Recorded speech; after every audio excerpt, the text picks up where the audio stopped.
بسم اللہ الرحمن الرحیم۔ السلام علیکم دوستو، غزوہ احد کا ذکر چل رہا ہے کہ نبی اکرم صلی اللہ علیہ وآلہ وسلم کی حفاظت میں صحابہ اور صحابیات نے کس طرح آپ صلی اللہ علیہ وآلہ وسلم پر اپنی جان نچھاور کی۔ لیکن دوستو، کیونکہ مسلمانوں میں نبی اکرم صلی اللہ علیہ وآلہ وسلم کے شہید ہونے کی افواہ پھیل گئی تھی، اس وجہ سے وہ ادھر ادھر بکھر گئے اور انہیں سخت نقصان اٹھانا پڑا۔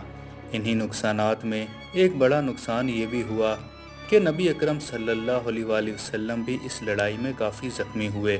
آج کی ویڈیو میں ہم آپ کو بتائیں گے کہ آپ صلی اللہ علیہ وآلہ وسلم کو زخمی کرنے والا بد نصیب کون تھا، اور ابو بن خلف کے انجام کے بارے میں بھی بتائیں گے کہ آپ صلی اللہ علیہ وآلہ وسلم کے وار سے اس پر کیا گزری اور کس ذلت کے ساتھ مارا گیا۔ رسول اللہ صلی اللہ علیہ وآلہ وسلم کے زخمی ہونے کے بارے میں جان کر آپ کا دل پگھل جائے گا کہ ہمارے پیارے آقا صلی اللہ علیہ وآلہ وسلم پر دین کی خاطر کیسی کیسی مصیبتیں ڈھائی گئیں۔ دوستو، جیسا کہ پہلے بھی ذکر ہوا ہے کہ مسلمان کیونکہ ادھر ادھر بکھر گئے تھے، موقع پا کر مشرکین نبی اکرم صلی اللہ علیہ وآلہ وسلم کی طاق میں لگ گئے کہ کس طرح آپ تک پہنچ جائیں اور نعوذ باللہ آپ کو نقصان پہنچا سکیں۔ کئی مشرکین نے اس موقع کا فائدہ اٹھاتے ہوئے آپ صلی اللہ علیہ وآلہ وسلم تک پہنچنے کی کوشش کی۔ کہتے ہیں کہ اسی دوران ابی بن خلف رسول اللہ صلی اللہ علیہ وآلہ وسلم کی طرف بڑھا۔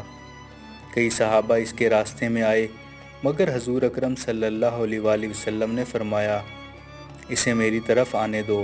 پھر آپ صلی اللہ علیہ وآلہ وسلم اس کی طرف بڑھے اور فرمایا، اے جھوٹے، کہاں بھاگتے ہو؟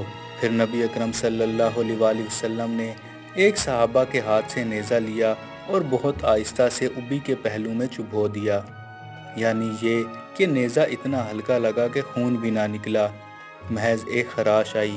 مگر وہ خراش لگتے ہی ابی بن خلف زور سے چیختا ہوا وہاں سے بھاگ نکلا۔ وہ چلا رہا تھا، خدا کی قسم، محمد نے مجھے مار ڈالا۔ مشرکوں نے اسے روک کر کہا، تو بہت بزدل نکلا، عقل تجھے چھوڑ گئی، تیر اندازی کرتا ہے، پہلو میں تل رکھتا ہے، اور تجھے معمولی سی خراش لگی ہے، اس پر بھی اتنا چلا رہے ہو۔ لیکن ابی درد سے تڑپتے ہوئے کہنے لگا، لات اور عزا کی قسم، اس وقت مجھے اتنی تکلیف ہو رہی ہے کہ اگر یہ تکلیف مجھ پر قبیلہ بجات کے میلے میں سب لوگوں میں تقسیم کر دی جائے تو سب کے سب مر جائیں۔ اصل بات یہ تھی کہ مکہ میں ابی بن خلف حضور اکرم صلی اللہ علیہ وآلہ وسلم سے کہا کرتا تھا، اے محمد، میرے پاس ایک بہترین گھوڑا ہے، میں اسے روزانہ 12-13 مرتبہ چارہ کھلا کر موٹا کر رہا ہوں، اسی پر سوار ہو کر میں تمہیں قتل کر دوں گا۔ اس کی بکواس سن کر نبی اکرم صلی اللہ علیہ وآلہ وسلم فرمایا کرتے تھے، انشاءاللہ میں تجھے خود قتل کروں گا۔ جب احد میں حضور اکرم صلی اللہ علیہ وآلہ وسلم کے ہاتھ سے خراش لگی تو اس پر وہ تکلیف آئی جو ناقابل برداشت تھی۔ وہ چیختا چلاتا بیل کی طرح لوٹ پوٹ ہوتا رہا۔ اس کے ساتھی اسے ساتھ لے کر مکہ کی طرف روانہ ہوئے، مگر راستے میں ہی اس نے دم توڑ دیا۔ دوستو، ایک حدیث میں آتا ہے کہ قیامت کے دن تک اسے عذاب دیا جاتا رہے گا، اور ایک اور حدیث کے الفاظ یہ ہیں کہ سب سے سخت عذاب اسے ہوتا ہے جسے نبی اکرم صلی اللہ علیہ وآلہ وسلم نے اپنے ہاتھ سے قتل کیا ہو۔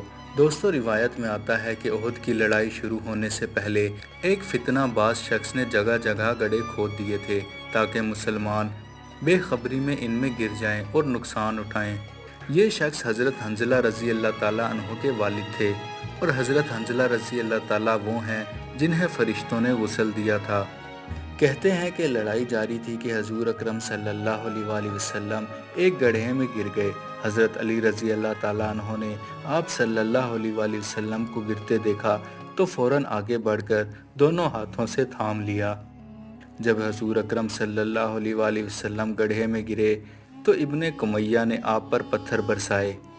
ان میں سے ایک پتھر آپ کے پہلو میں لگا، اور عتبہ بن ابی وقاص نے بھی آپ پر پتھر مارا۔ اس کا پھینکا ہوا پتھر نبی اکرم صلی اللہ علیہ وآلہ وسلم کے چہرہ انور پر لگا، جس سے چہرہ انور لہو لہان ہو گیا اور مبارک ہونٹ زخمی ہو گئے۔ حضرت حذیفہ رضی اللہ تعالیٰ عنہ کہتے ہیں جب میں نے عتبہ کو حضور اکرم صلی اللہ علیہ وآلہ وسلم پر پتھر پھینکتے دیکھا تو میں اس کی طرف لپکا، اسے پکڑا اور اس پر وار کیا۔ میرا وار اس کی گردن پر لگا، پھر انہوں نے اس کی تلوار اور گھوڑے پر قبضہ کیا اور نبی اکرم صلی اللہ علیہ وآلہ وسلم کی خدمت میں حاضر ہو کر خبر سنائی۔ آپ صلی اللہ علیہ وآلہ وسلم نے فرمایا، اللہ تجھ سے راضی ہو گیا، اللہ تجھ سے راضی ہو گیا۔ مزید ویڈیوز کے لیے چینل کو سبسکرائب کریں۔